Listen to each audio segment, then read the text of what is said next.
da SOPERJ, sobre os olhos e a reumatologia pediátrica, uma aula mais voltada para a prática diária nossa da reumato e da oftalmo, né? Essa parceria, essa interface que é grande com a nossa especialidade. A nossa palestrante vai ser a doutora Júlia Dutra Rosseto, que é a nossa consultora do departamento científico, é oftalmologista pediátrica lá do IPPMG, o FRJ, é mestre e doutora em oftalmologia pela Unifesp, especialista em estrabismo e plástico ocular. A nossa moderadora de hoje vai ser a Amanda Donner, que é reumatologista pediátrica, foi residente lá do IPPMG, que tem título de especialista e mestre em ciências médicas pela UERJ. Vou passar rapidamente a palavra para a Amanda, agradecendo a presença de todos vocês. Tem pessoas de outros estados, pediatras, oftalmologistas. Agradeço muito a presença de todos e a participação de todos. Agradeço a Júlia pelo aceite, agradeço a SOPERJ pelo apoio, a doutora Kátia Nogueira, o Diego, a Isabel, o pessoal lá todo da secretaria. E agradeço também a Amanda Dona e ao Léo, como sempre, o nosso host aqui dos eventos, e fora todas as outras funções que ele auxilia aqui a gente e dá todo o apoio. Tá? Passando a palavra para a Amanda rapidinho, que vai dar mais orientações, e depois ela vai conduzir o chat ao final. Então, boa noite, pessoal. Obrigada, Adriana, pela participação. Vamos todos desligar os microfones, tá? E as câmeras, para a doutora Júlia poder fazer a apresentação dela, compartilhar a tela. E todas as dúvidas vocês podem escrever no chat, que ao final eu vou ler o nome de cada um e transmitir as dúvidas para ela, tá bom? Vamos começar, Júlia? Vamos, vou compartilhar a tela. Vamos. Tá dando para ver? Tá dando para ver. Tá, Júlia, tá ótimo. Tá ótimo. Boa noite a todos. Obrigada, SOPERJ, pelo convite. É um prazer poder falar para vocês aqui hoje. Ixi, não tá passando, acho.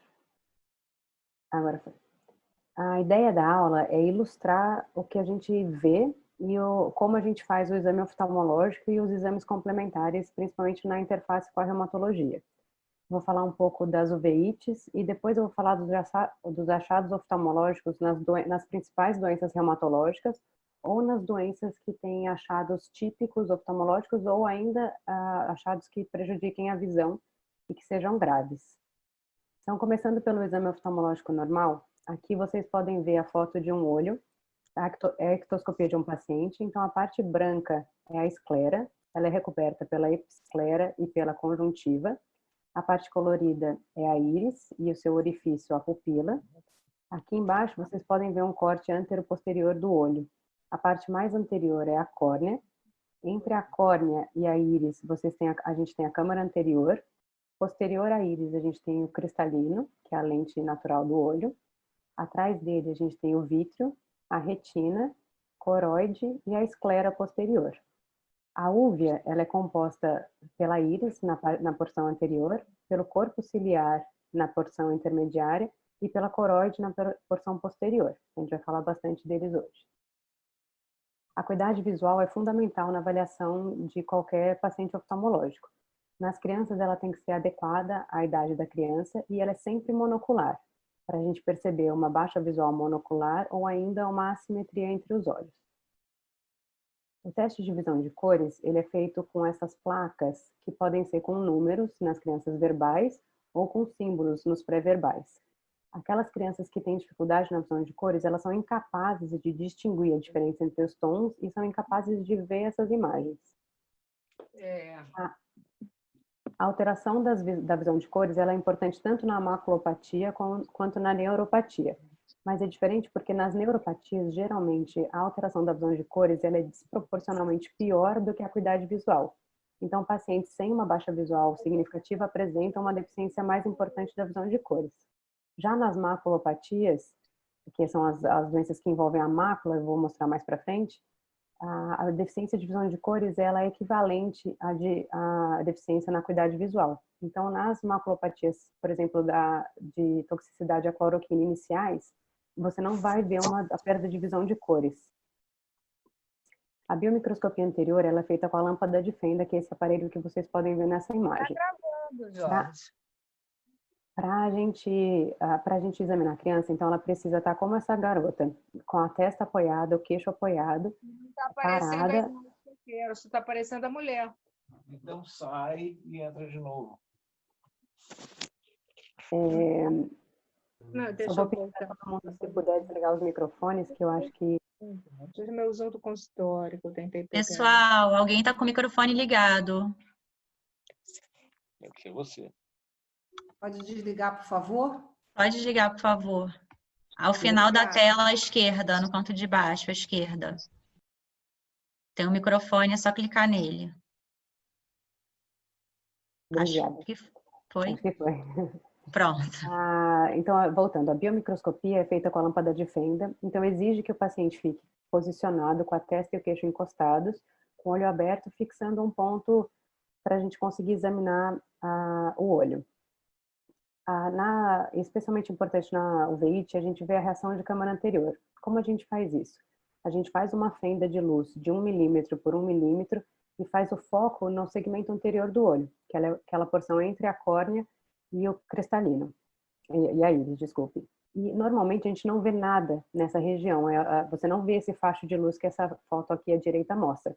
A analogia é como se você estivesse numa sala de cinema e visse o foco do projetor iluminando a poeira. A poeira seriam as células da reação de câmara, que normalmente num olho que não tem a inflamação não são vistas. Outra alteração que a gente vê na biomicroscopia são os precipitados ceráticos, que a gente chama de PK.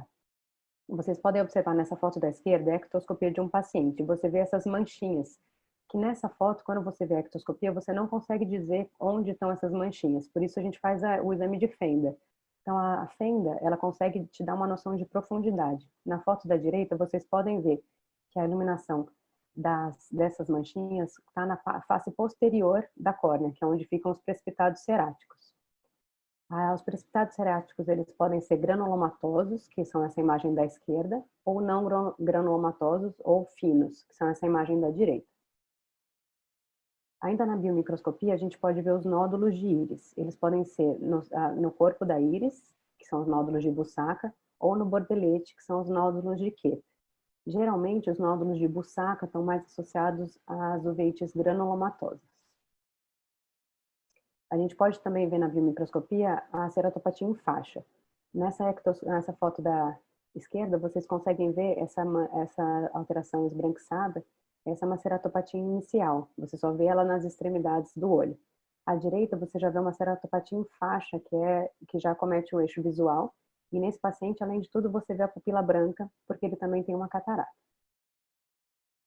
A gente pode também ver a sinéquia posterior. O que é a sinéquia posterior? É quando a íris tem uma aderência à lente, que é o cristalino, e que fica posterior a ela, por isso que a gente chama de sinéquia posterior. Então você tem essa aderência, que geralmente é resultado de uma inflamação crônica e que impede a dilatação da pupila. A catarata, a gente consegue ver aqui, vocês conseguem ver mais uma vez o exame da fenda, mostrando essa opacidade localizada no cristalino. Essa aqui é uma catarata nuclear. A catarata pode acontecer tanto em consequência da inflamação, como do uso crônico de corticoide. A pressão intraocular, a gente avalia o padrão ouro de Goldman, que é essa à esquerda, que ela é acoplada na lâmpada de fenda. O paciente está anestesiado, precisa ficar posicionado com o olho aberto, e a gente toca o olho para conseguir fazer a medida por aplanação. Esse é outro tonômetro que a gente pode usar, esse tonômetro que está à direita. Ele é de rebote. Não precisa de anestesia e nem precisa posicionar na lâmpada de fenda. As crianças elas toleram muito melhor essa tonometria. Ele vai por rebote, tem um desconforto mínimo e consegue avaliar a pressão. Aqui uma ilustração de como a gente vê um dano glaucomatoso severo. Então, à esquerda é uma retinografia de um nervo normal. Vocês podem ver um nervo de róseo, de limites bem delimitados, e a escavação é essa porção mais clara, central do nervo. E aqui à direita a gente tem um dano glaucomatoso severo. Então, é uma escavação aumentada, ele fica com esse aspecto pálido pela perda da camada de fibras nervosas. O fundo de olho a gente faz em qualquer idade, desde os bebês até, enfim, qualquer idade das crianças. Eles geralmente toleram bem, a luz é um pouco desconfortável, mas é um exame rápido e indolor. Ele é feito com as pupilas dilatadas. Aqui é uma imagem de uma retinografia de um olho normal. Então, mais uma vez, aqui um nervo óptico róseo bem delimitado, a escavação, essa região mais clara central, os vasos estão normais. Essa região central é a mácula. Tá? A mácula é o lugar de melhor acuidade visual. No centro dela tem a fóvea. Tá? Então, quando a gente fala em maculopatia, a gente está falando nessa região central. E quando a gente fala da maculopatia da cloroquina, ela é perifoveal, ou seja, bem perto da fóvea, que é o ponto central da mácula. O campo visual é um exame complementar, que é feito sem dilatação, sem contato, mas ele demora cerca de 15 a 20 minutos. O paciente fica posicionado nesse aparelho, com o queixo e a testa, e ele tem que fixar um ponto central, enquanto estímulos são apresentados em todo o campo visual do paciente. É importante que ele fique parado e fixando esse ponto central para que assim o campo visual todo seja testado. Por isso que é difícil fazer em criança. Ainda no campo visual, a gente pode fazer o campo visual que a gente chama de 32, que é esse dos pontos azuis mais espaçados e que avalia uma parte maior, região macular mais extensa, ou o 10-2, que é esse dos pontos brancos mais densos na região perifoveal. Por que isso é importante? Numa doença como eu comentei da maculopatia por toxicidade da cloroquina, o 10-2 ele é mais recomendado, porque ele avalia com mais pontos a região de maior interesse. Uma analogia, quando a gente faz o campo visual no consultório, é um campo visual de confrontação.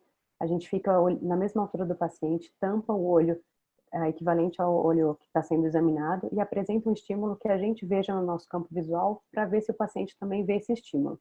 É um campo visual mais grosseiro, então não funciona para a gente ver esses danos iniciais da retinopatia da cloroquina. A OCT, que é a tomografia de coerência óptica, ela pode ser feita com ou sem dilatação, ela não tem contato, é um exame rápido, geralmente em torno de 5 minutos, apesar de ter protocolos mais longos, como o de triagem de glaucoma. O que a tomografia, o OCT faz? Ele faz um corte semelhante ao corte histológico da retina. Então, vocês conseguem ver nessa imagem de cima, é um corte histológico, com todas essas camadas retinianas delimitadas e identificadas. Embaixo é um corte do OCT, tomográfico. Então, você vê como ela tem uma correspondência grande com a anatomia e assim a gente consegue ver danos precoces, mesmo antes deles darem sintomas. Então, aqui um exemplo da tomografia de coerência óptica. Num olho normal, numa retinopatia, isso aqui é uma evolução de uma retinopatia pela cloroquina. Então, no quadro inicial, a retinografia, que é a foto de cima, está normal, e você vê a OCT aqui, essa região foveal, essa depressão é normal. Quando já tem uma alteração no fundo de olho, você vê aqui a perda da camada externa. Essa linha que você via aqui, você não vê mais nesse fundo de olho. Desculpa, nessa tomografia. E na perda visual severa já tem uma desorganização total das camadas da retina. E o dano é irreversível. A autofluorescência é um exame rápido, sem contato, mas tem um flash intenso de luz. Às vezes as crianças não toleram muito bem. Ela avalia a integridade do epitélio pigmentado da retina, que é uma camada da retina externa. Aqui é uma autofluorescência normal. Esse é um padrão normal. E aqui é uma autofluorescência na evolução da maculopatia da cloroquina. Então, na figura A, você tem uma autofluorescência normal. Na figura B, você tem essa hiperautofluorescência, que você tem, pela perda das camadas externas da retina, você vê melhor o brilho do EPR, que é o epitélio pigmentado da retina. Num dano quando o dano progride, além da perda da camada externa, tem a perda do próprio EPR. Então, começa a ficar enegrecido, até que você tem perda que é aquela fase que a OCT já está completamente desorganizada. A angiofluoresceinografia é outro exame que é feito com as pupilas dilatadas e com injeção de contraste venoso. Ele dura cerca de 20 minutos. E ela avalia a vascularização da retina. Ela vai mostrar um extravasamento de contraste nas vasculites ou neovascularizações e ausência de contraste quando tem um quadro isquêmico. Então, aqui um exemplo de uma angiofluor normal, na fase arterial, fase venosa e na fase tardia. Aqui um exemplo de um paciente lúpico que tem você consegue ver o extravasamento de contraste pela vasculite e essa área vascular pela área isquêmica. Agora entrando um pouco nas uveites. A uveite ela é classificada em anterior, intermediária e posterior, seguindo locais anatômicos que eu falei, que é a íris, o corpo ciliar e a coroide. Quanto ao curso, ela pode ser classificada em aguda, que ela tem início súbito e uma duração limitada, em curso crônico, que quando ela tem uma recorrência de menos de 3 meses sem tratamento. Ou seja, o paciente não consegue ficar sem crise por mais de 3 meses sem tratamento. E a recorrente, no qual o paciente consegue passar 3 meses ou mais sem atividade mesmo sem tratamento. A duração pode ser limitada quando ela é menor ou igual a 3 meses, ou persistente quando é além de 3 meses. As etiologias, falando dos quadros reumatológicos, a gente pensa principalmente a sarcoidose pode dar tanto uveíte anterior, intermediária e posterior. A principal causa de uveíte anterior é a artrite idiopática juvenil, também é importante nas espondiloartropatias e na doença de BC. E a posterior, a gente pensa principalmente em lúpus e na doença de BC também. Agora, entrando nos achados oftalmológicos nas doenças reumatológicas. Então, eu vou começar pela artrite idiopática juvenil, que é a causa mais comum de artrite crônica na infância e também a causa mais comum de uveíte crônica na infância. E a uveíte, além de tudo, é a manifestação extra-articular mais comum da IJ. Essa uveíte geralmente é anterior, não granulomatosa, crônica, bilateral e assintomática. Geralmente tem o início dentro de 4 anos do quadro articular e tem uma prevalência média de 12%. A artrite antecede a uveíte na maioria dos casos. 18% tem aparecimento concomitante ao quadro articular e 3 a 10% apresentam uveíte como manifestação inicial. Os fatores de risco são o sexo feminino, a idade precoce ao aparecimento da IJ, o FAM positivo e nas poliartrites com fator reumatoide negativo. Ela é rara, a uveíte é rara nas poliartrites com fator reumatoide positivo. Qual é o quadro clássico da IJ, da uveíte relacionada à IJ? É um olho calmo, sem queixa, o paciente não se queixa de vermelhidão, não se queixa de baixa visual, não tem qualquer queixa, a ectoscopia é como essa foto, o olho branco, e você não consegue perceber opacidade de meios, e quando você procura na lâmpada de fenda, você vê a reação de câmara anterior. A complicação ocular é frequente na uveíte relacionada à IJ, acontecendo de 35% a 67% dos casos, e mais do que isso, 1/3 dos pacientes tem a manifestação no momento do diagnóstico. E a perda visual, ela pode acontecer em até 30% dos casos, e ela é severa em até 17% dos casos. As complicações mais comuns são as senéquias posteriores, a ceratopatia em faixa, a catarata e o glaucoma. Então, as mesmas fotos que eu já mostrei para vocês, a ceratopatia em faixa à esquerda inicial e à direita já acometendo o eixo visual, e aqui associada também a catarata. Aqui na foto da esquerda, a senéquia posterior, que mais uma vez é a aderência da íris ao cristalino, e aqui a catarata, que é a opacidade na lente, no cristalino. A recomendação do exame oftalmológico nos pacientes com artrite idiopática vai seguir aqueles fatores de risco que eu comentei. Então, o exame vai ser mais frequente nos pacientes que tiverem o início da artrite antes de 6 anos e menos de 4 anos de artrite, principalmente se eles tiverem o FAM positivo nas oligoartrites. Também as poliartrites com FAM positivo. E essa triagem ocular vai variar de acordo com esses fatores de risco, como está nessa tabela aqui. Então, é fundamental a gente fazer o acompanhamento, porque geralmente os pacientes não têm queixa. A espondilite anquilosante juvenil. A uveíte relacionada à espondilite, geralmente ela é anterior, não granulomatosa, também é uma manifestação extraarticular mais frequente, ocorrendo em 10 a 15% dos pacientes.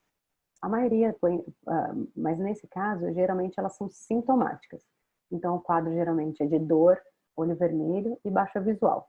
Ela é unilateral na apresentação em 82 a 100% dos casos. Então, é um quadro bem diferente da IJ. Os fatores de risco são o sexo masculino e o HLA-B27 positivo. As crianças com espondilite têm mais risco de apresentar uveíte do que os adultos com o mesmo quadro. Aqui é um quadro, essa foto é uma foto de uma ectoscopia mais focalizada na região do limbo inferior. Então, aqui vocês conseguem ver uma hiperemia conjuntival importante, diferente da IJ, dá para ver uma opacidade, uma turvação de meios, e você vê aqui um nível de inflamatório de hipófio, de tão severa que é essa inflamação. Tá? Então, mais uma vez, associada à queixa de baixa visual. A sarcoidose, ou Blau, é uma doença autossômica dominante, que é caracterizada pela dermatite granulomatosa, a poliartrite e uma uveíte recorrente. Geralmente, elas estão associadas à variante no gene CARD15 e NOD2. A uveíte está presente em 60 a 80% dos pacientes e aparece por volta dos 4 anos de idade. Esses casos, apesar de raros, são de muito difícil manejo. A gente tem um paciente assim no IBPMG que era suspeito de AIJ em torno de 2 anos de idade e que depois fechou como Blau, e tem uma uveíte refratária, tá, em uso de metrotexate, adalimumab, e mesmo assim a gente não consegue controlar o quadro de uveíte, uma uveíte severa, bilateral. Então são pacientes que são desafiadores no manejo. O mais comum no Blau é a uveíte anterior, mas pode aparecer também a panuveíte com coridite multifocal, a neuropatia óptica isquêmica e a vasculopatia da retina. As complicações, assim como a IJ, podem ser a ceratopatia em faixa, a sinéquias, o glaucoma, a catarata, mas aqui também entram o edema macular cistoide, edema de disco óptico e a fibrose subretiniana. Aqui uma ilustração, então, de um precipitado cerático granulomatoso e dos nódulos de íris que podem estar presentes também, além da reação de câmara nesses pacientes. Agora falando um pouco do lúpus eritematoso sistêmico. O olho seco, ou chamado de ceratoconjuntivite sica, é o achado mais comum nas crianças e ele acontece em 2 a 13% dos casos. Geralmente são pacientes assintomáticos e não tem a repercussão visual importante. Outros achados podem ser a vasculite retiniana, a episclerite, uveíte anterior, paresias de músculos oculares, neuropatia óptica ou até o papiledema. Sempre que a gente fala em manifestações de uveíte posterior ou uveíte anterior, as uveites posteriores tendem a ter complicações mais graves e baixa visual decorrente delas por envolver a retina, que é o órgão que enxerga, leva a informação visual para o cérebro. Então, eu vou falar um pouco disso porque isso aparece mais nos adultos e menos nas crianças, mas é uma manifestação que leva a um risco de baixa visual. A vasculite retiniana é a manifestação, então, com risco de perda visual mais comum no adulto, acontecendo em 29% dos casos, e também é usado como marcador de atividade da doença.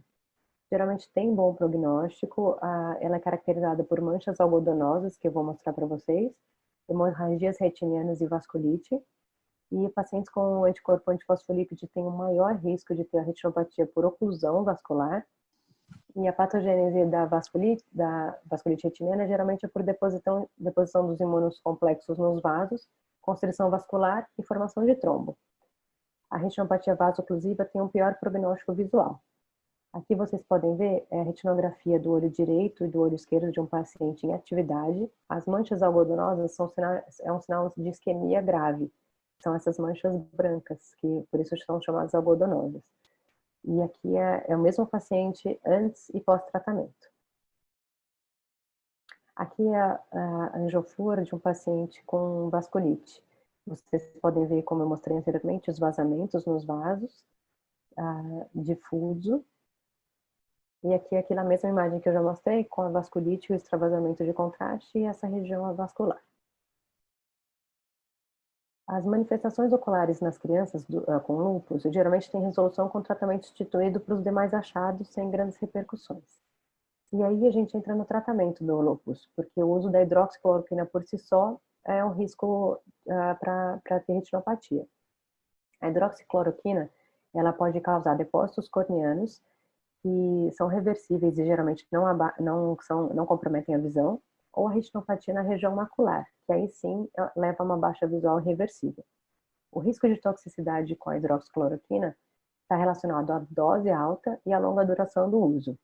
E outros fatores fatores de risco que aumentam a chance de toxicidade é uma doença renal concomitante ou uso de tamoxifeno. Então, a dose diária recomendada é de até 5 mg por quilo por dia. E o risco de toxicidade nessa dose, até 5 anos de uso, é inferior a 1%. Até 10 anos de uso, inferior a 2%, e sobe para quase 20% após 20 anos de uso. Assim, a triagem recomendada hoje pela Academia Americana de Oftalmologia é um exame de base para você excluir uma maculopatia pré-existente, e daí um exame anual depois de 5 anos de uso, desde que seja nas doses recomendadas e na ausência de outros fatores de risco. A ideia de fazer exames complementares é que eles possam diagnosticar a doença antes do que a gente possa vê-las no exame oftalmológico, no fundo de olho, por exemplo. E os exames indicados são o campo visual automatizado e a OCT. Além disso, pode-se fazer eletroretinograma multifocal, que é um teste funcional da retina, que vê a resposta da retina à luz, ou a autofluorescência. Aqui, para ilustrar, o campo visual de um paciente, geralmente o campo visual ele tinha que ser assim, claro, dizendo que o paciente viu todos aqueles estímulos que foram apresentados e sinalizou que os viu. Quando começa a ter um defeito, aparecem essas manchas escuras no campo visual. E aqui é uma retinopatia em progressão. Então, essa mancha escura vai se localizando ao redor da fóvea e vai aprofundando e se estendendo. Nesse paciente, o fundo de olho é normal. Então, você já vê o dano progressivo no campo visual. Esse aqui essa foto à direita da retinografia é o eletroretinograma, que vê a função da retina. Você vê uma baixa de resposta, uma baixa de amplitude de resposta nessa área destacada. E aqui na OCT você vê a perda das camadas externas nessa região apontada pela seta. A autofluorescência mostra aquela hiperautofluorescência de uma perda inicial que eu mostrei antes. Ainda no paciente com uma doença progressiva, você pode ver aqui a evolução da OCT. Então, no primeiro exame aqui está normal. No segundo, a seta aponta essa perda da camada externa e progride até que tem toda a desorganização das camadas da retina. E aqui à direita, aquele campo visual 10.2 que eu mostrei para vocês, que vê a área central da retina, de início normal, depois ele começa a ter esses escotomas claros, um escotoma denso, até que ele tem toda a perda dessa região, e essa perda é irreversível. Só uma observação que funciona para os adultos, e não tem nenhum relato para criança, mas que nos adultos asiáticos, essa perda ela é parafoveal. Desculpa, ela é mais periférica, não parafoveal. Enquanto a gente mostrou até agora as alterações parafoveais, aqui ela é mais periférica, essa faixa mais clara de hiperautofluorescência. Você vê a perda no campo visual. Esse campo visual tem que ser 32 nos pacientes asiáticos para poder detectar isso.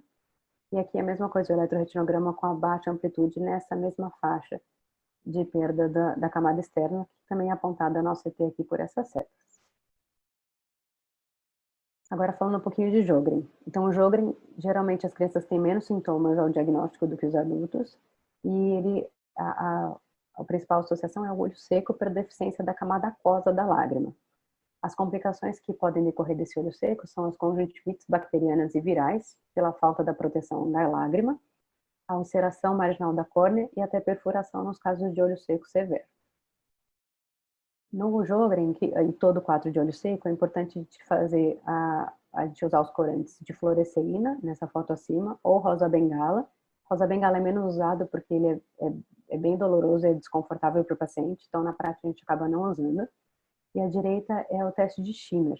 O teste de Schimmer, geralmente a gente instila anestésico, coloca essa fita no fundo de saco, é uma fita graduada, espera 5 minutos. E essa fita, a lágrima vai umedecer essa fita até uma graduação que a gente vai ver se é a produção de lágrima normal ou inferior ao normal, para diagnosticar o olho seco. Então aqui, a foto da esquerda, vocês podem ver com a córnea corando com a rosa bengala, ela corre as células desvitalizadas. Normalmente não era para corar, então isso tudo é em decorrência do olho seco. Na foto central, vocês podem ver esses depósitos de muco, que são também frequentes nos pacientes com olho seco, e à direita, corando com fluoresceína, uma área de ceratite severa inferior.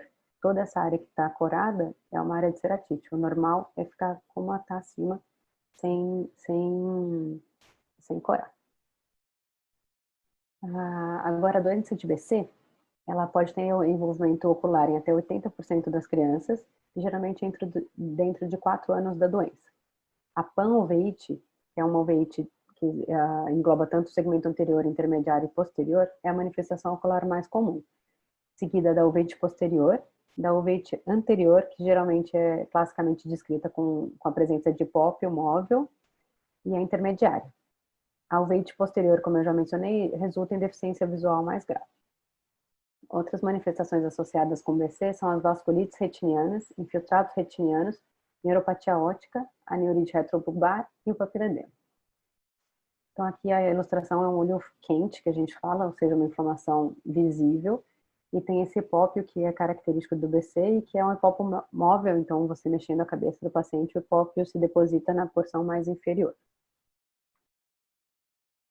Aqui é um quadro de vasculite, vocês conseguem ver quando a gente escreve embaiamento vascular, é isso, o vaso todo esbranquiçado, tem essas manchas algodonosas, hemorragias, isso aqui é uma vasculite extensa dos dois olhos.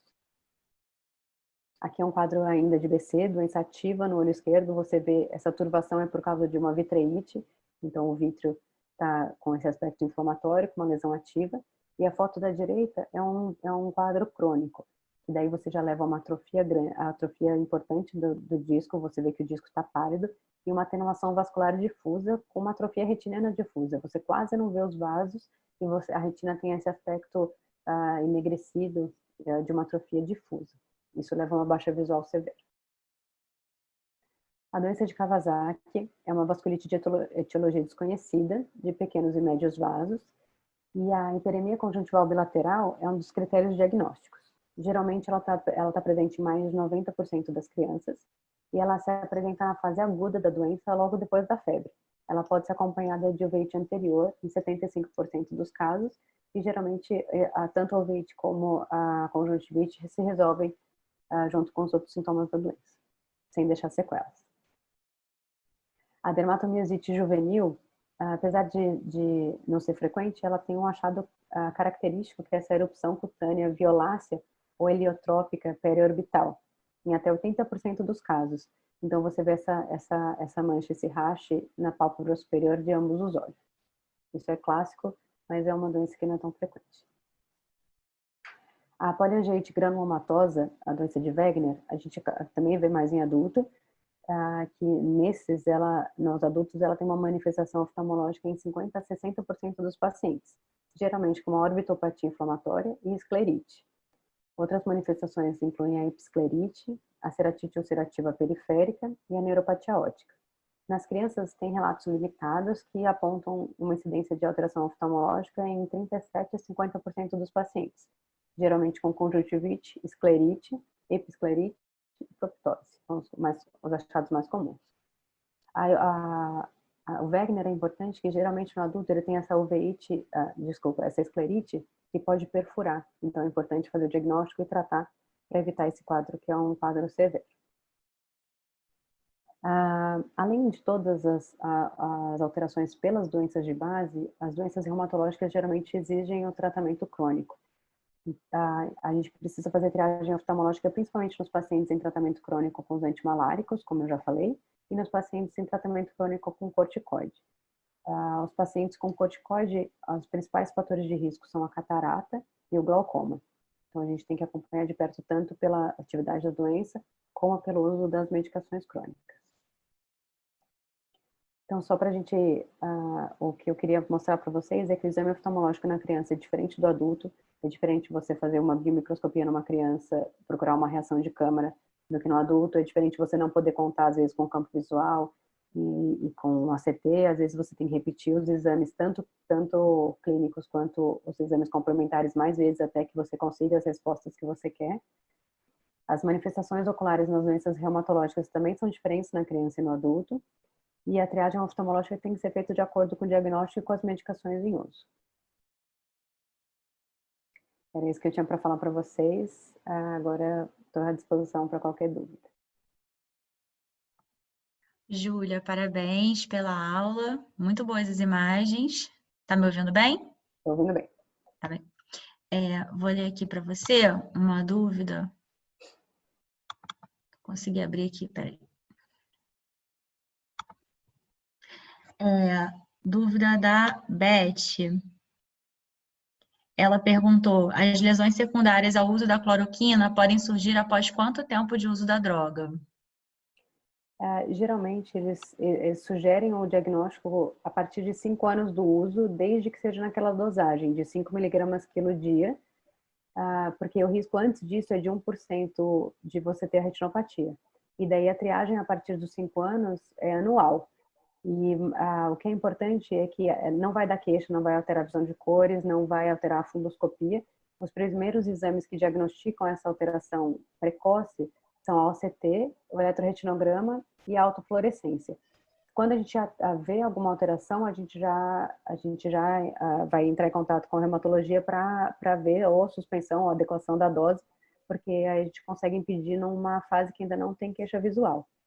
Então, a partir de 5 anos com essa dose, a gente tem que fazer o exame. Aí o Léo perguntou, pediu para você comentar sobre o risco de glaucoma com uso de corticoide oral versus pulsoterapia, tempo e dose. Na verdade, quando tem uma crise, às vezes a gente prefere até pulsar, porque apesar de ser uma dose mais intensa, é um tratamento mais curto. O tratamento oral, a questão não é tanto a dose, mas é o tratamento prolongado. Então, geralmente esses pacientes ficam com corticoide de muito longa data e tem uma chance maior, até pela duração mesmo do tratamento, não só da dosagem. Então, a gente fica mais, esses pacientes que usam oral acabam tendo mais catarata e tendo mais chance de glaucoma. Tá ótimo. A Adriana perguntou, em caso de nefrite lúpica, qual a periodicidade recomendada para campo visual, OCT? Então, na verdade, se você tem um quadro ativo de doença, na criança tem outra coisa, porque no adulto a gente às vezes espera a queixa, porque a queixa, se você tem uma vasculite, como eu falei para vocês, geralmente as alterações posteriores são menos visíveis para a gente que olha de fora, não são quadros de olho vermelho, mas são quadros que dão mais repercussão visual. Na criança a gente às vezes não tem isso, porque às vezes se é uma baixa visual monocular ou se eles não conseguem informar, a gente acaba lançando mão de exames mais frequentes para a gente excluir qualquer alteração. Então, se ele está em atividade da doença, a gente tem que fazer o exame oftalmológico durante a atividade e daí a gente vai pelos achados. Se você achar que não está conseguindo controlar o quadro sistêmico, eu veria esse paciente, se ainda está em crise, eu veria esse paciente mensalmente para a gente evitar um dano que tem risco de baixa visual. Mas a gente geralmente tateia pela atividade da doença e do tipo de paciente, se o paciente consegue ou não referir alguma queixa. Tá ótimo. Flávio te parabenizou pela aula, perguntou se na doença de IBC a uveite anterior é mais frequentemente sintomática ou assintomática. Na doença de IBC, geralmente o que dá mais sintoma vai ser o quadro de vasculite. A gente vê mais vasculite do que o quadro anterior. No adulto é mais frequente isso. Mas desculpa, me perdi. Você pode fazer de novo a pergunta, por favor? Posso, claro. Na doença de IBC, a uveite anterior é mais frequentemente... Só um minuto, deixa eu subir, porque entrou outra mensagem aqui. É mais frequentemente sintomática ou assintomática? Geralmente ela é sintomática, a gente vai ver o quadro de olho vermelho, o quadro de uveite anterior e geralmente o sintoma também está associado à baixa visual da vasculite. Desculpa. A Selma perguntou, qual seria a periodicidade em exame oftalmológico na criança em uso crônico de corticosteroide? Depende da dose e da duração do tratamento. É difícil responder isso sem conhecer, porque o ideal é você ter um oftalmologista acompanhando e a gente dá a periodicidade caso a caso. Mas eu acho que se você tem uma dosagem alta de corticoide, no mínimo um exame semestral, porque a gente consegue ver a catarata mesmo em estágios precoces e o glaucoma também. E daí, se a gente identifica algum fator de risco, a gente sugere um acompanhamento mais frequente. Mas é difícil falar de uma regra de bolo. É sempre importante você ter alguém para tomar essa decisão junto com você. Tá ótimo. Olha, Marta, Fernanda, Valéria, Luiz Fernando, agradeceram pela aula, todos te parabenizaram. O Flávio perguntou agora quando você troca tratamento tópico para sistêmico nas uveites anteriores. Na uveite anterior, a gente sempre tenta, acaba que esses quadros são mais frequentes na IJ, que são as de mais difícil controle no Blau. Então, o que a gente tenta a gente tenta fazer um tratamento com corticoide frequente. O que é frequente? É a cada 2 horas, para a gente conseguir que essa inflamação seja resolvida. E a gente revê esse paciente, depende do quadro, mas a cada 3 semanas, a cada 2 semanas, até a gente entender se ele está respondendo ao tratamento tópico. Que se ele não melhora com esse nível de corticoide, eu já começo a pensar em ver para tratar a doença de base, e daí que entra a questão. Se for só movente isolada sem diagnóstico, a gente pode entrar com corticoide sistêmico para controlar, mas geralmente é tratamento da doença de base. Que no caso da IJ vai ser você entrar com as drogas, esperar ou até aumentar a droga antes de pensar até no corticoide, a gente pensaria nas drogas que tratem a doença de base.